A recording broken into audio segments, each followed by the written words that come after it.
Hello, hello, everybody, and hello, Charlie. Oh, I'm Hello. so stoked to finally get you on the show. Welcome. Thank you. Okay, so I know I've been trying to lure you onto the show for quite a while, and there's a lot of different things that we can cover because your branding brain is just amazing. But at this point in time, the thing that I feel super stoked to chat about is actually presentations, more specifically AI presentations, because that's kind of been your bread and butter in this kind of growing thing that I think almost took us both by surprise in the beginning, because of course we've known each other a long time for people who are listening. Anyway, so before I get into all of that, I'm just curious on a human level, on a business level, what is your superpower?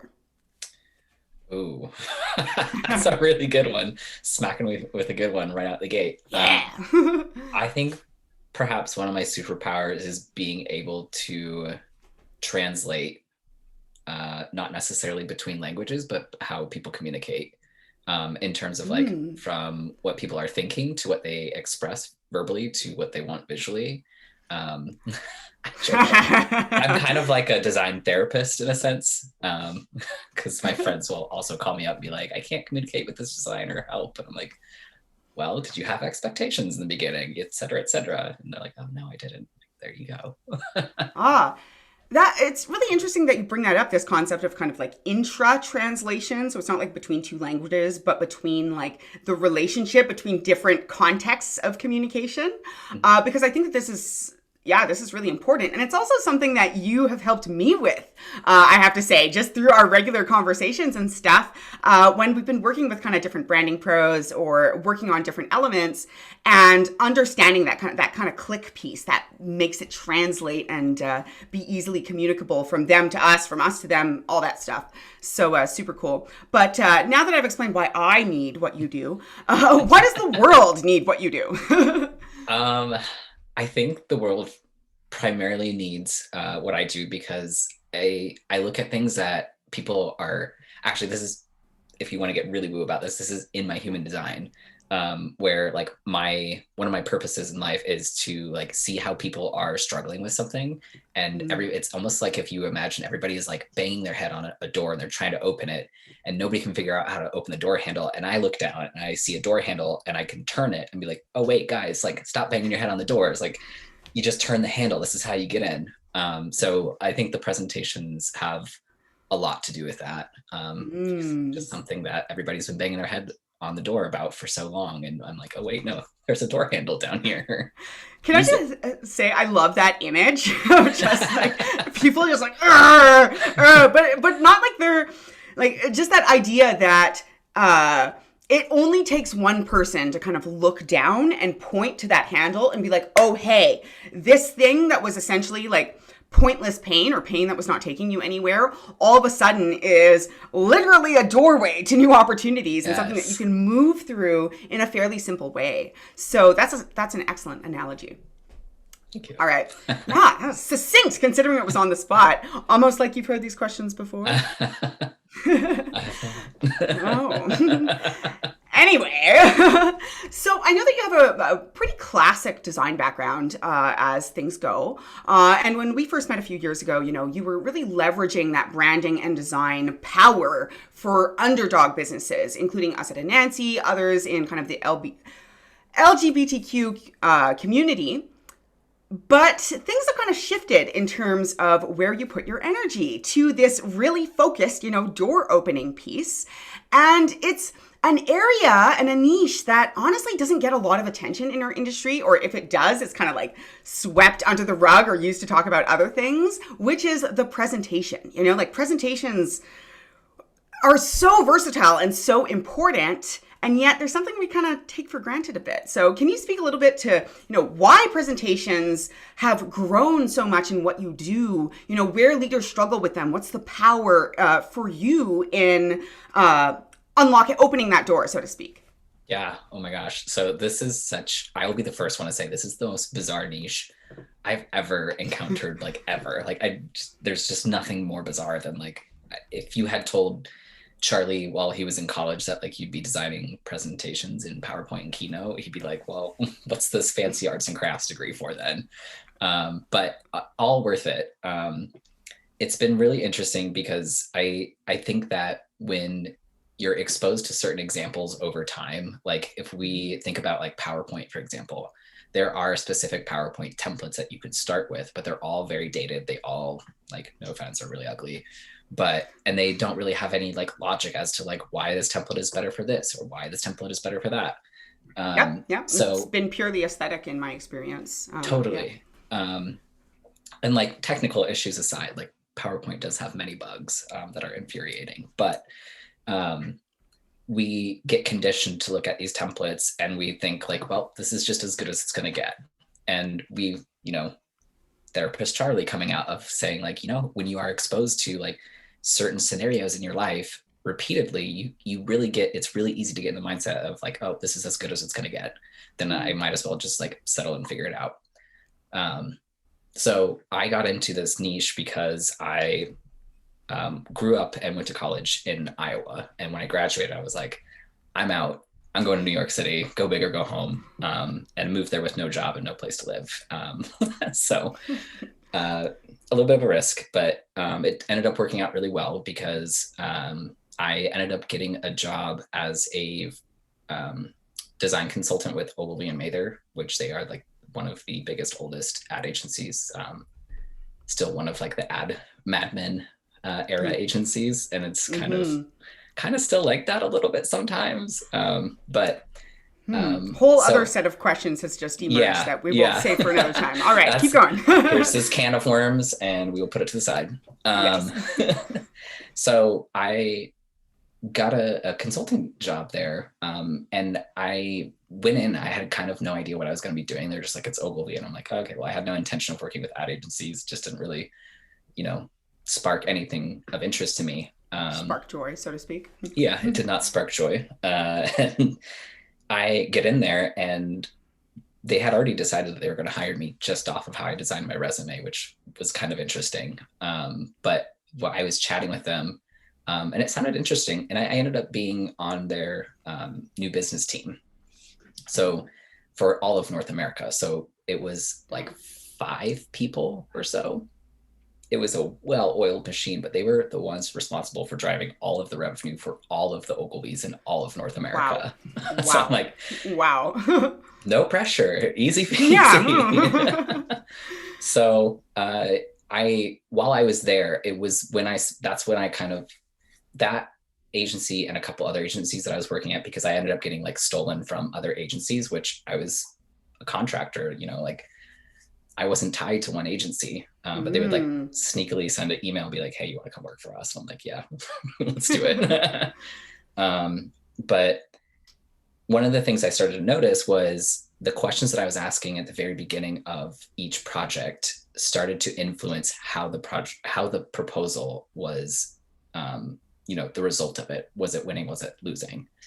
And granted, there's a lot of other factors, like, is the offer good for the client? Is what you are offering what they want? So on and so forth. But in terms questions of like, a lot of us are familiar with. Yeah. But in terms of like the design of it and like what you're including and the order in which you're including it is what started to kind of spark these questions. So it started off as a very simple, like, do you think your potential client is more left brain or right brain oriented? And it was super, like, compared to what it is now, it is super basic level. And like, there's not a whole lot of like science behind like left and right brain thinking. So like that was the spark, but I was like, I know there's something more there.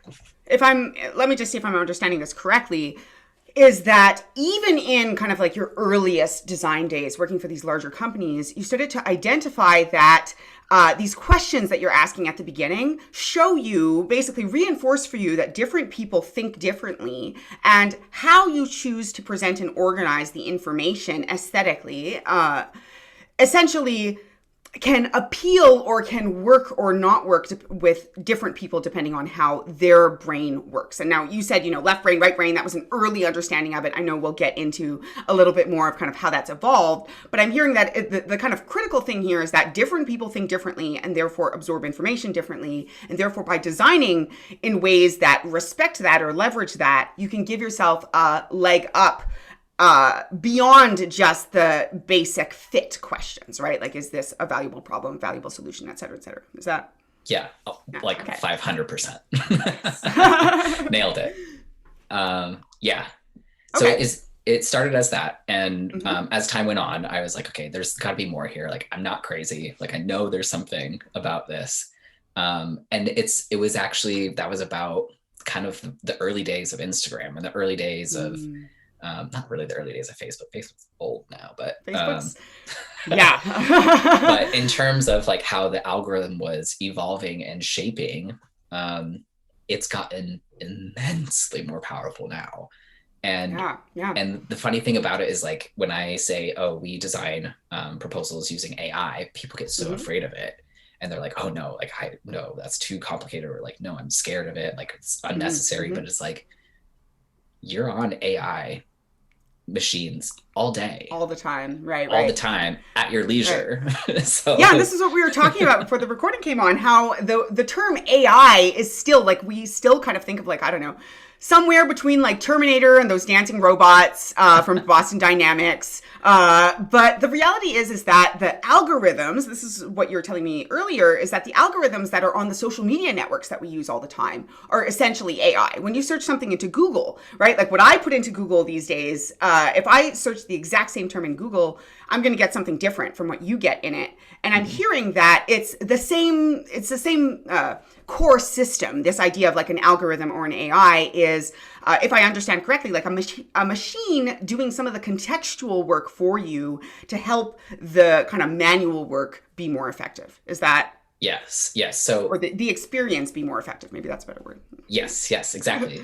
So it is literally called machine learning. And so you basically will like give it something to start with, and you say, hey, I want you to identify, like, at a very basic level, you could say, hey, um, I want you to identify, this is a picture of a cat, this is a picture of a cat, this is a picture of a cat. I want you to go out and identify other pictures of cats. Mm-hmm. And it will start to learn based off of, this is really nerdy, but like images are broken up into ones and zeros. Mm-hmm. And based off of like how close they are and stuff like that, that's how they're able to identify, like, oh, there's a 1 1 1 in a triangle, and there's a 1 1 1 in a triangle, and it's about this far apart from each other. This Okay. is probably a cat. Okay. Okay. So let's kind of Yeah. zero in here a little bit, because yeah, my head's spinning just a little bit. That's cool. That's I guess how I thought it worked, except without the ones and zeros. But I guess that makes sense. So then, how is the algorithm in a presentation the same or different? Like, and where is kind of your role within it? Like, are you the person like feeding it information? Are you the person kind of like designing the system? It sounds like you're definitely the person asking the appropriate questions at the beginning. Yeah, how is the algorithm in a presentation the same or different from these algorithms we're used to encountering, or the one you just So explained? Yeah. let's think about like Instagram, for example. And Yeah. if you get on Instagram and you look at the search tab, and it gives you like all this stuff that it thinks you'll probably like, which inevitably, if you're on it enough, like, it will be stuff that you like, and you can get lost in the rabbit hole down there. So in a sense, Instagram uses AI to know what to sell you, and whether it is like you actually buying something, which Mm-hmm. Instagram is great for impulse purchases, or if it is something that like you're going to spend more time on the app, essentially. Mm-hmm. Mm-hmm. Um, so when it comes to Sorry, presentation, just to pause you here. So yeah, it is achieving a certain goal, and those two goals in the context of Instagram are essentially feeding you stuff that's actually relevant and important to you, as well as keeping you there longer. yes, exactly. Okay.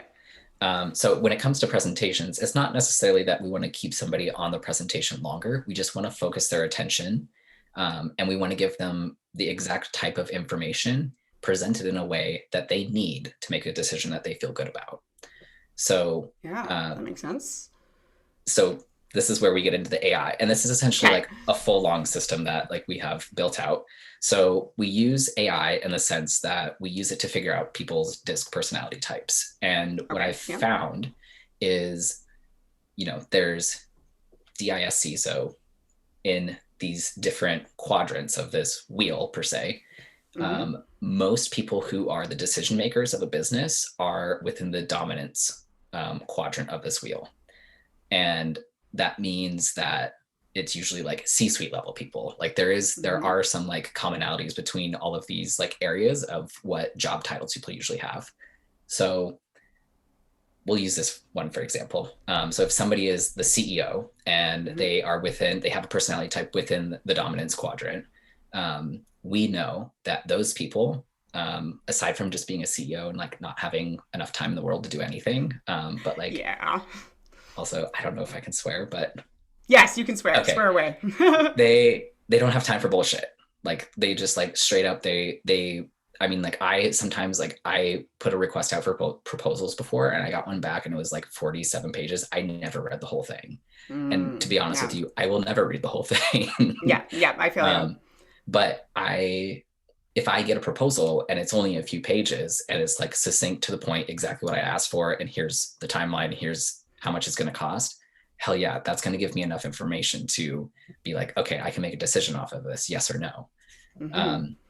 So for proposals, what we'll do is we'll use AI to figure out someone's DISC personality type and then take that information and based off of like our design experience and our experience with previous proposals that were like responsible for like billions and billions of dollars.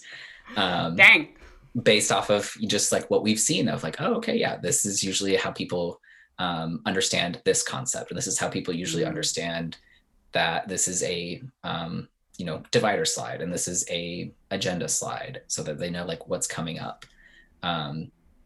But it's kind of like a combination of all of these things, but it is a pretty set process of like, okay, what's the objective of the proposal? Who is it being presented to? What are you offering? Here's the order of slides and the template essentially of like, okay, we want you to fill in this like 1 to 2 sentence text prompt. And this is how you're going to present your process. And this is how you're going to present the timeline. This is how you're going to present the price and the offer. So it's kind of it's complicated and not all at the same time. Yeah, yeah, and I really resonate with how you refer to yourself as where like and I might be butchering this, I'm sorry, but where aesthetic and that AI and that machine learning really like intersect. Because what I'm hearing is that it's not just that you plug a few things into a machine and boom, it like pops out a template. You've done the work in terms of the aesthetic and the structure, and people are getting something that is beautiful, but also that is functional. And I'm hearing, and correct me if I'm off here, I'm hearing that, that CEO decision maker who is needs that kind of like to the point and succinct, maybe you would frame it so that the kind of like core outcomes or something are near. This is kind of off the top of my head, but just giving kind of trying to imagine what it would look like. Maybe you have some more core outcomes closer to the beginning versus if, say, someone is more of kind of and I'm not familiar with DISC in particular, but let's say like more of an intuitive type or something, maybe you would want to like paint a vision or something in more visual terms before going into it. These are just kind of off the top of my head, but can you give us some kind of real examples of how the same information might be structured differently for different ways of learning and absorbing? Totally. And like, I love this. This is like where my design part like geeks out as well. Awesome. I'm like bouncing. No, I'm like, and I'm also excited about this too, because like I was the person that was like staying up all night, like finding images and stuff for people for their presentations before I knew this. And so like, I know that pain of like cranking out 80-hour weeks and like working all day, working all night, going home, showering, changing clothes and coming right back. Like it's not pretty. So one example of this would be if you are presenting essentially the exact same information to somebody in the dominance quadrant versus somebody in the influence quadrant, which they're right next to each other, but a totally, different group of people.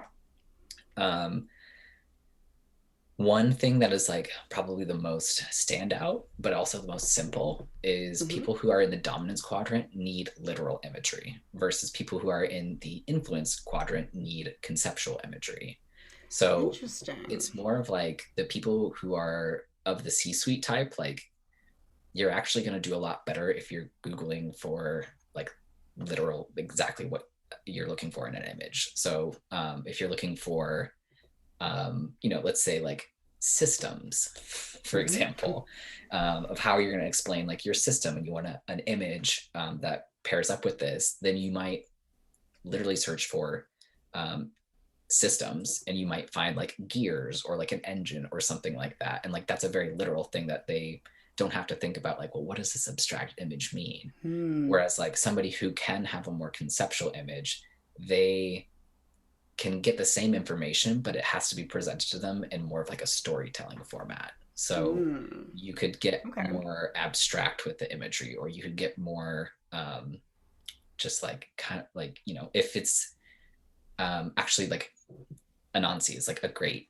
example, because like that is very conceptual. Like that has a Mm-hmm. lot of story behind it. That has a Mm-hmm. lot I'm of immediately storytelling in it. thinking of like our images that we pick and stuff, and they're all much more on the conceptual side. Yeah, Yeah. yeah. So that's probably the most poignant example of that. But it's so fascinating because it's like sometimes like you don't want to confuse people, because then they can't make a decision that they feel good about. You want to like Mm. have them be like at 100% certainty of like what it is that they're signing up for, or what it is Yeah. that they're being sold.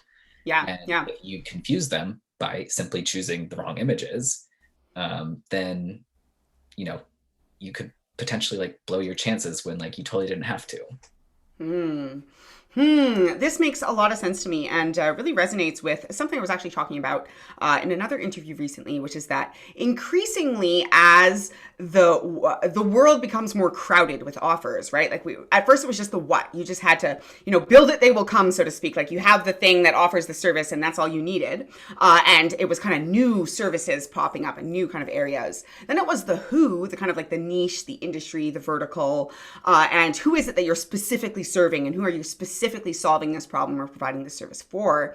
And now what I've been hearing and observing is that it's so much more about the how. Mm-hmm. How are you talking to them? How are you presenting your service? How are you approaching it, right? Like I was giving the example, and I know you're familiar of, we're a content agency, but then there's also, I have a colleague named Abby who has a content agency, and another colleague named Erin who has a content agency, and we all serve the same people doing the same thing, but how we do it is totally different. And as a result, the types of people that we work with ends up being totally different. And I think it's really interesting to think of, and I don't know if you found something like this, is that certain companies, perhaps because of their values and because of their brand and because of their approach, tend to attract people of the different quadrants. Is that something that you've observed, or is that just coming out, Just me. out of my head? Yeah. um, it's interesting because like when you branch this out into branding, which is like also something that we use AI with, Mm-hmm. um, it I guess, okay, the way that I look at branding now is totally different from what I looked at it when I first started Americano. And Mm-hmm. when I first started, I was like, oh, I just want to make beautiful brand identities and like be like this bougie, like New York City design studio. And then I was like, oh, yeah, Mm-hmm. this is not me at all. um, and the way I look at branding now is like, especially like, for better or for worse, because of the pandemic, like people Mm-hmm. crave connection. They realize Yeah. now how important it is. And so branding in terms of like who you're attracting, your brand essentially needs to function as a human. And Yeah. part of that is using AI to figure out what's going to be the best way to grab these people's attention, or what's going to be the best way to relate to these people. And instead of looking at, it's if you're kind of like looking at it hyper focused and you're looking at a brand identity, you're looking at the Mm-hmm. visual aspect to it. But if you zoom out and you look at it from an aerial perspective, there are, I got to think of the movie title so I get the right amount of senses. There are four other senses Mm-hmm. that you're missing out on. And some people do it, but I don't think anybody has really sat down and been like, oh yes, this is like a brand sensory identity. There's things like Disney pumps a certain scent through the vents so that it reminds you of Disney World or Disneyland. You walk into a mall and you smell Cinnabon, like whether that's intentional or not. Like But how do that's we do that in the smells like a digital mall. world? Like, how do we do it now that everything's remote? Like bringing in smell, for example, like Yeah. sound. You were one of the people who inspired me, when we were putting together kind of the podcast and starting to produce content and stuff. I actually sat down and thought about, not just what sounds good to me to put out there, but what are the qualities of sound that represent the qualities that are both unique to us and that the people that we serve, like that really resonate with them. Hmm. But I'm at a total loss. How do you do that with smell in a remote world? I know smell is really hard to do, especially because like I had a friend who has a candle business and she was an aromatherapist, and so she like was very particular about the smells, and I was like, how are you going to let people smell these candles and sell them online? Um, but I mean, like now I've seen it done where like some companies like send out like a sample of like all these Mm, different smells that you can try out before you buy it. But at the same time, like I've seen some totally digital companies like come out with their own like cologne or perfume or like scent. Um, and it's maybe something that other people could buy, or it's like if they have other products, it's something that they just like spray on the products before they physically send them out. But at the same time, if you're kind of nailing all these other sensory experiences, then hmm you can, It's not as critical. yeah, you kind of like Yeah. can, like when you listen to a song and you're like, oh, this like, if I close my eyes, I can like smell the bar that this would be in, or I can smell like the Mm, exhaust from the hmm motorcycle that I would hear this coming from, or something like that. Yeah. So it's kind of like implied, but also Okay. calculated. Okay. So what I'm hearing now is that, and this ties us back to this idea of humanistic branding and branding as like, like a character, a person, a relatable entity in itself, is how I'm interpreting that. So I'm hearing that the idea is to make it rich by making it 3D and including and considering all of these other aspects. Not that it's literally a checklist where you need to like have some sort of smell thing and some sort of like taste thing or whatever, Mhm. but that you're going beyond just the aesthetic to understand how the whole of your brand is absorbed and perceived and experienced and interpreted in a I want to say deep, but not like deep as in like meaningful, but in a multifaceted way. Is that Yes. okay? Yeah. Okay. Cool. So I want to tie these kind of concepts together and just give a little bit of, let's get into the real talk a little bit, because not everyone has access to these, like AI algorithms and stuff like that. And I think it's really valuable just to understand what the heck they're all about. But I want to kind of understand. So if somebody is listening to this and they're thinking, okay, I'm putting together a presentation, I think you've already given us some clarity where it's like, okay, well, think about who is it for, who's going to be there, and then beyond just the fit of, the like market fit or the problem solution fit. Understanding, who is the decision maker and what info do they need and how does it need to be presented in a way that will be really helpful for them. An example being just in my personal life, like when I am pitching an idea to my husband versus when someone is pitching an idea to me, Mhm. we have to approach things very, very differently. And it could be the same idea and we both absorb it, but I'm like a lightning speed, super fast. I want all the context and all the data at maximum speed. Right. And I was talking to, my husband about how I had this naturopath appointment where she presented to me essentially like a health plan. And I was like, oh my God, it was so good. We were so on the level because she was talking to me at 1,000,000 miles per second without pausing. And all I could do was like absorb and ask questions and like all this stuff. And like my two partners look at me and they're like that sounds so unpleasant to me. And I was like, no. You have to understand, it's not just that it's the way she does things. It's that in the first 5 minutes of the call and from us touching base for 15 minutes ahead of time, she assessed that where I was at was advanced with these concepts. She didn't have to stop and explain and kind of, like sell me on them a little bit. Mhm. I'm no stranger to making life habits and food changes and stuff. And also that's the way I process information. What I was actually excited about was not that she was just talking 1,000,000 miles a minute, but that she'd interpreted how I process information and reflected the information at me in a way that I felt heard and valued, and we made the most of that time as well, which is not cheap. But on the concept of branding, I'm hearing that, yes, you need to consider the rich perspective and the human perspective, but I'm not quite understanding those kind of AI touches and how we can kind of leverage them with critical thinking and empathy. Is it, again, kind of that like DISC personality model thing and the personalities of your audiences? Or how does it intersect with the concept of branding as opposed to something very specific like presentations or proposals? Yeah. So with branding, the side of AI, which is also like, again, it's really funny because the creative world is like highly terrified of AI, but like it is one of the worlds that like needs it the most.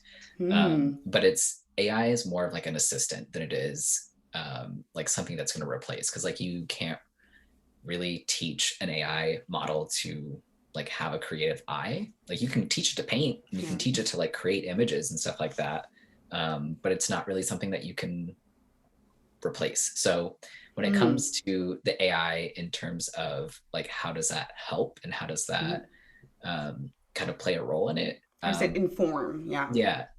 It gives us more of like informed decisions when, for example, when we do branding in between rounds of design, we will do market research surveys. So that way, as we're moving it through, we know that at the very end, it's going to be as successful as it possibly can in a market. It's not just something pretty that like a bunch of Charlies would buy for the packaging. Like we know that it's actually going to be what people want, but also at the same time maintaining a certain aesthetic standard. So the AI aspect comes into it early on in that testing when we're creating these concepts of, okay, this is the average disc profile ranges from this one to this one, which means we know that for them to condense information and to absorb it, we know that it needs to be conceptual or it needs to be not conceptual. So when we're making like an icon, let's say, we know that if they need something to be not conceptual, then we know to not make that icon very abstract. And it also like takes into consideration of like what is the industry that the person or the business that we're making this branding for, and like what what examples exist out there already. But based off of the disc part, we know like, okay, like how abstract can we get with this icon, or how literal do we need to make it? And then it also influences like, you know, what does the brand photography look like? Is it more conceptual images? Is it less conceptual? But then it comes into, you know, looking at these different, this range of personality types, and we want to make the brand essentially those personality types best friend. So that's why it's like, you get the sensory of like, oh yeah, this reminds me of my best friend. This reminds me of my best friend. Oh, we would totally go to this bar. We would totally go to that restaurant. So that's kind of like how it literally, is it literal or conceptual, but also like, how do we make this person feel like this is their best friend that they can relate to on like a moral, ethical values kind of level. Yeah. So this is really cool, because what I'm hearing, and I'm seeing a lot of parallels between what we do, is that the real value of this and of AI, whether you're using, you know, that term or that tool, or a company like yours that really that's part of their model, or whether, you know, you're a listener and you are an agency leader of some kind trying to bring these concepts in.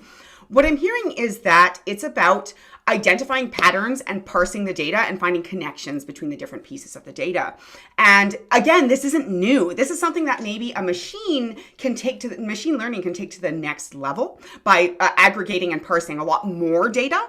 But this is already, you know, like when we did our rebrand, when we started working on our rebrand, one of the pros that we worked with, for example, showed us all of the different people in our industry and what color schemes they tended to use, and kind of what color schemes we tended to use, and what that kind of felt like and how that related, you know, and then we had to do the work of kind of connecting it to our audience and, you know, what feels comfortable for them and all these different pieces.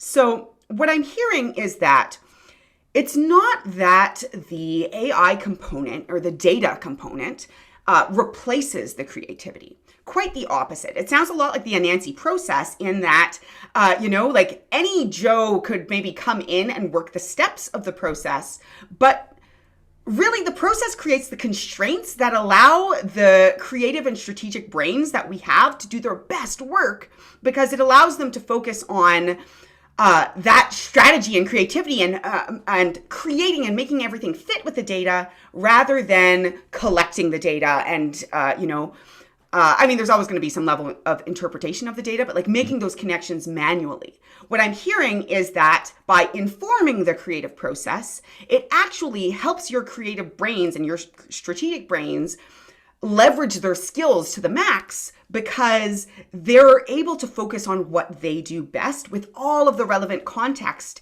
including stuff that they might have missed because they are in fact human. Is that Yes, 100%. okay?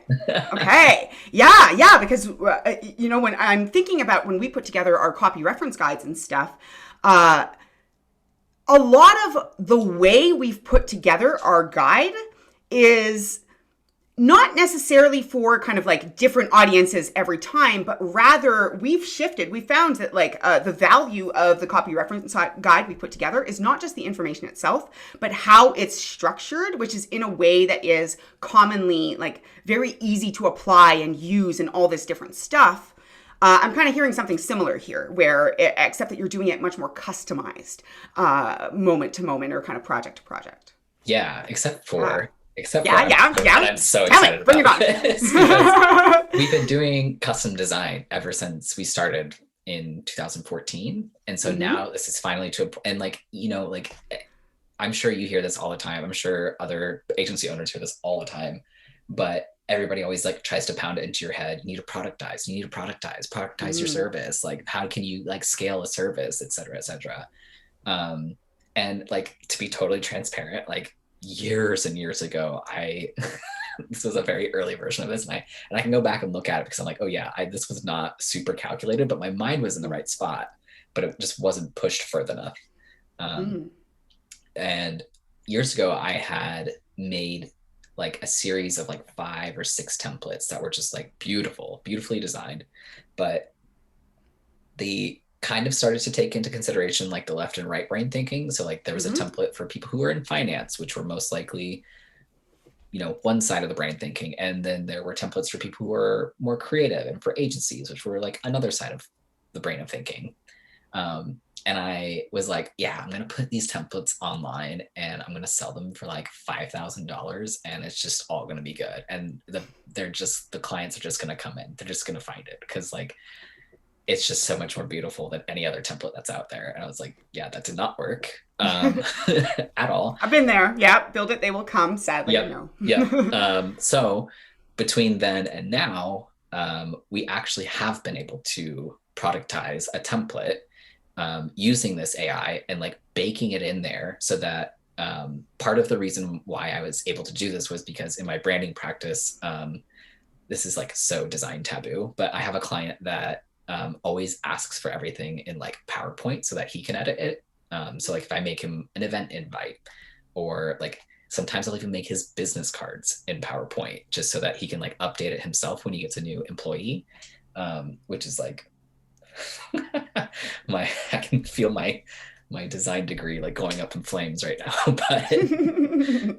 But it's what is most accessible, and like that's also really important to this. Is I wanted to make something that people who couldn't afford or couldn't risk paying something that was custom for something that is like so important to them, which is revenue for that is the lifeblood of any business.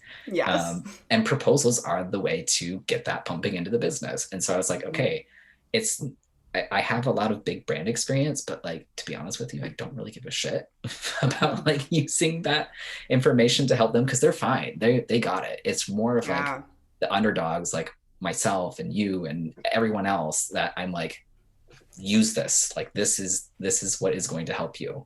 And the template basically takes in all of the AI, because it is focused on people who are in that dominance quadrant of the DISC personality types. So because it's usually, more often than not, what I've seen in all my years of presentation and proposal design is that it's usually the people who are in the C-suite level that are making the final decisions.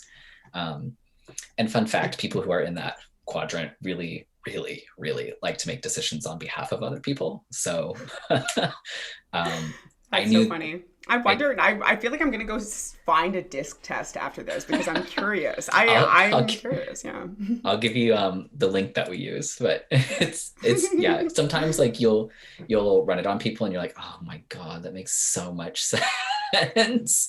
But this template essentially takes all of this AI, bakes it in, and then like uses our design skills to basically set this template up so that you can have a totally professional looking proposal that you literally just edit a couple numbers and you can be done with it.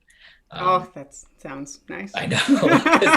I've been there of like the all night working on like a 90 slide presentation, and I'm like, there's who has the patience to sit through 90 slides? Yeah. And like just all of this, I'm like, this is so unnecessary. Like it needs to be short, it needs to be accessible, it needs to be Accessible. That's powerful. And yeah. like it's almost like the theory behind it is like if algorithms and like Facebook ads and stuff like that are using this thinking, why can't it be used in proposals? That is like such a higher payoff. If you're, I mean, like Facebook ads can be profitable, but like if you like, for example, I'm like of the type where I'm like, I'm gonna drink my own Kool-Aid first before I serve it to anybody. Yeah, we work that way too. And I was like, fuck it, I'm gonna try it myself and see if it works. And I started from scratch as if I had like downloaded it fresh and like, updated. Essentially the way that it's structured is that it has like these base slides, which are like information about your agency or like your business that never changes. And then there are slides that change per proposal, which is essentially like what you're offering, the price, the timeline. And I tried it, and I found something for change.org. And the whole process from like finding the opportunity to updating the template to emailing it, grand total was like 12 minutes. And it paid off $10,200. So I'm like, dang. Okay, maybe I'm just lucky. And so I was like, gave it to my my client Pete, who does a lot of fundraising for like his companies. And I'm like, use this template. I'm not going to tell you what it does, but it's for your proposals and for your pitches. Let me know how it goes. And this was like mid-pandemic. And like, it's just almost so stupid that I'm like, I can't believe this worked. But he raised $2.5 million on a new business, doesn't even exist, has not sold one product yet, in the middle of a pandemic. And I'm like, wow, okay, it's not just me. It does work. But yeah, I'm just really excited to finally be able to like offer our expertise and like all of the years of blood, sweat, and tears that we've put into this in a product that is scalable, but also like super accessible. Yeah. I think this is super amazing to hear, and makes me want to just grab on another one of those can of worms and bring it on closer so we can talk about being the underdog and these accessibility points and what they do, and how they can kind of change things in the industry. But literally that could, and I would hope, would take up another whole interview. So I'm going to look at that can of worms, nod at it, maybe give it a wink, and then like shove it aside a little bit for us to talk about another time, because oh, yeah, I think that's just so powerful. And for me, brings up a lot of conversations around why can't we, just what you said, right? Like, why can't we take this technology and apply it in a way where it is actually generating equal opportunities, or more opportunities for people who might not have had it otherwise? Because like you said, it's not like... it's not this magic bullet. Like, you still need to have the alignment of the actual service and the problem and the audience and all that kind of stuff. But if you can present it in a way that, as you said, helps the right person make the right decision for them in a timely way, that's a win-win, right? Like that's a win-win-win. Yeah. Like, I want to get a no fast just as much as I want to get a yes fast.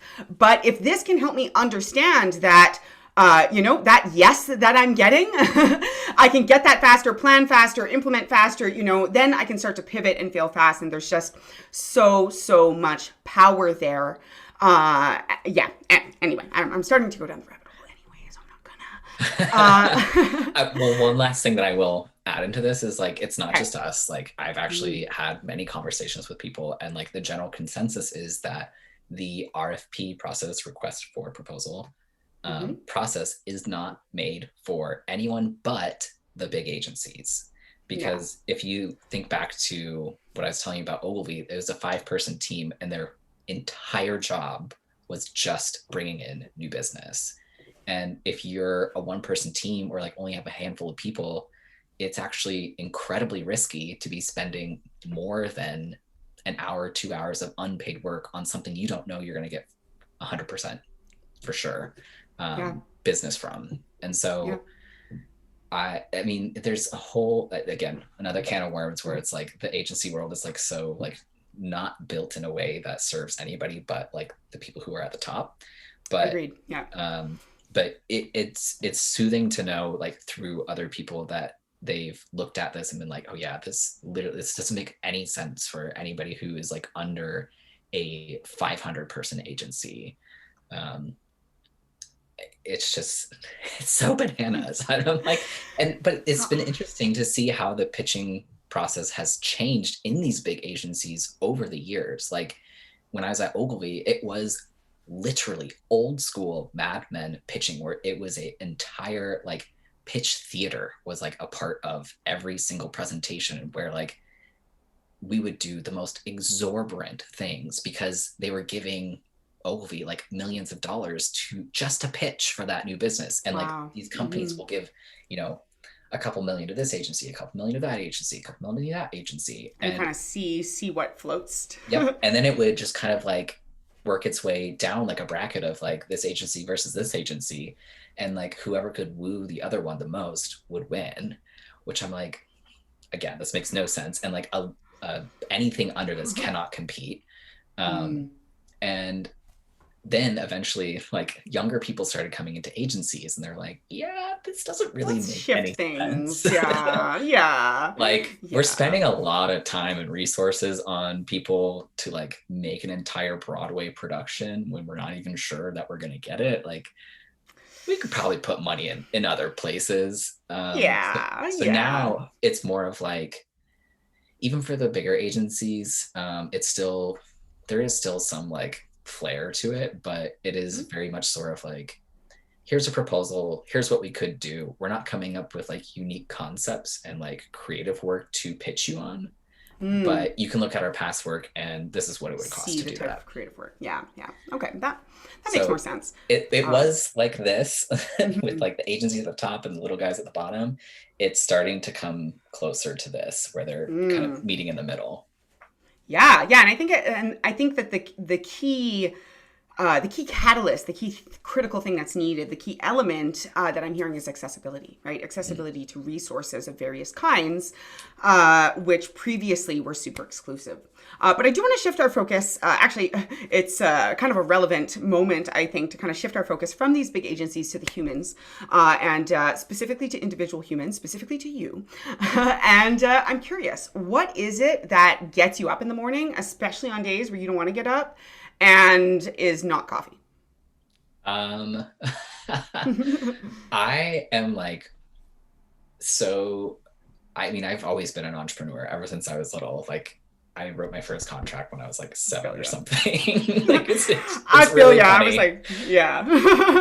Um, so for me, what gets me up is to know that like I'm going to learn something today that I didn't know before, and I'm going to keep, essentially, I feel like the visual to this is that I'm moving this giant boulder across a field, and I have people helping me, but like I can't do it all at once. But if I get up every single day and like move it just a little more and a little more and a little more and a little more, eventually I'm going to get these goals and like these things that I want for myself. But yeah, I've always been of that mindset. Awesome. Awesome. Incremental progress. That's great. And lifelong entrepreneurs for the win. I was definitely that person in my elementary school class trying to like sell art classes at recess. Anyway. Oh my gosh, we would have been best friends. I have no doubt. There definitely would have been like some kind of like scheme going on. Yeah. All right. Amidst the chaos, what's the number one thing that you do to preserve your wellness? Ooh, this sounds very simple, but I've been stretching lately and I'm so stubborn. I am so stubborn. If you tell me to watch a TV show, I will watch it 3 years later. So when people are like, oh, you're really tight, like you need to stretch, I'm like, yeah, I'll get to it. but now I actually have, I'm like, okay, yeah, this is great. I really like this. Awesome. Awesome. And do you have any last words of wisdom? You know, this is open to whatever you want to share for someone who's listening to this right now that you just want them to walk away with and kind of understand or hear. Yeah. Oh my God. It doesn't have to be difficult. I know. Uncomfortable. I'm called out. Yeah. Doesn't it? It doesn't have to be difficult. It's with especially with the template and like thinking about like the accessibility and like the nature of it.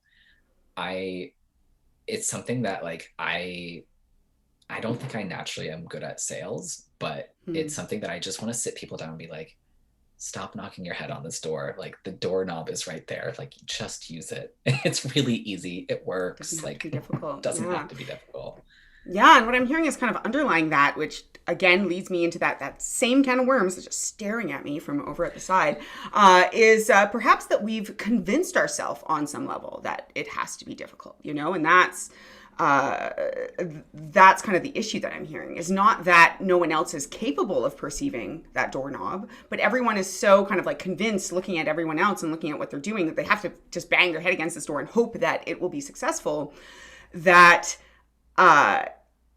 just giving yourself permission to not make it difficult all the time, you know, Yeah. like under that understanding. I know for me, this has been a huge thing, even just on a life level, is realizing that I had kind of, and again, gets into the context and, you know, how I was raised and the being at the fringes of society in several ways in terms of participating in marginalized populations from birth. But you have this idea that you have to like fight so hard to accomplish anything. You have this idea that it has to be difficult for you to be heard, for you, anything that, for me, it took a long time to let go of that and to kind of like re-educate myself and be like, sometimes it's going to be difficult. Yes. But it doesn't have to be difficult every time. Yeah. Yeah. And I think a lot of this too comes from like, here comes therapist Charlie again, rounding it out. But I think a lot of the struggles that we have with our business actually have a lot more to do with like our own mental interpretations of ourselves, whether we recognize them or not. So like, for example, for the longest time ever, like I had a negative association that I thought from childhood that like rich people were bad. So anytime that I started getting ahead, I would self-sabotage myself. Yeah. Or, you know, like something, you know, it doesn't have to be difficult, but it is difficult to do the work internally to make it not be difficult. But in the meantime, like there are resources available and like there are things available now that weren't available years and years ago. So like, why do it the old way? Like, why look at it the old way? It's there, use it. You know, sometimes I talk to my friend and do a little bit of like business mentoring with her, and she's like, well, I'm thinking about doing it this really difficult way. I'm like, stop it. Don't do that. There's like, you know, I can never say it right. Zapier, whatever it is. I don't know. Potato. Yeah, Zapier. So I don't know for what that's worth. But I'm like, just set this up easy, and then you don't have to do that. And so, yeah, it doesn't have to be difficult. Is the motto. Awesome. Awesome. Well, thank you for sharing. I think that's just an excellent, excellent kind of piece of wisdom to leave us with. As we kind of close this out, did you want to share, it's shameless promotion time. Did you want to share, where people can find out more about you? Maybe I don't know if it's something that they can just kind of access or whether they have to have a conversation first, but even some of the things you've been talking about in terms of your presentations and where can people find out about you? Shameless plug time. Yeah. So for the presentations and the template, you can find that at americanopresentations.com/template. And you can find most of like the information about the presentation side of stuff there. There's a couple other podcasts out there and whatnot, but if you want to look at the branding side, then the website is just americano.design. No .com, which has been a lesson learned of having a non.com domain. But you can get the template that I'm talking about that we productize off of the americanopresentations.com website. If you want to email me, you can chat me up. I'm pretty friendly. Email would just be then charlie@americano.design, which I'm sure you will link to. Yes. As always, we will link to all of the things. And you can just go over to our show notes and click if you want to connect more with Charlie, with Americano. I'm sure I could find more things to add, but I'm not gonna, because this has just been super valuable. Thanks, Charlie, for finally sitting down with me and letting me kind of pick your brain and dig into it. It's always a pleasure. Yay. And likewise. So thanks again. And to everyone who's listening, as always, thank you for tuning in. Hopefully you're having a great day today. If you're not having a great day today, if today's a little bit challenging, then I'm just going to put it out there. Maybe you could take a moment and just ask yourself, what am I doing today that's difficult that maybe doesn't have to be difficult? Or does this have to be difficult? Did I just convince myself it has to be difficult? And if you're not sure, ask someone else, because they will be able to tell you much better in my experience. My team certainly tells me all the freaking time.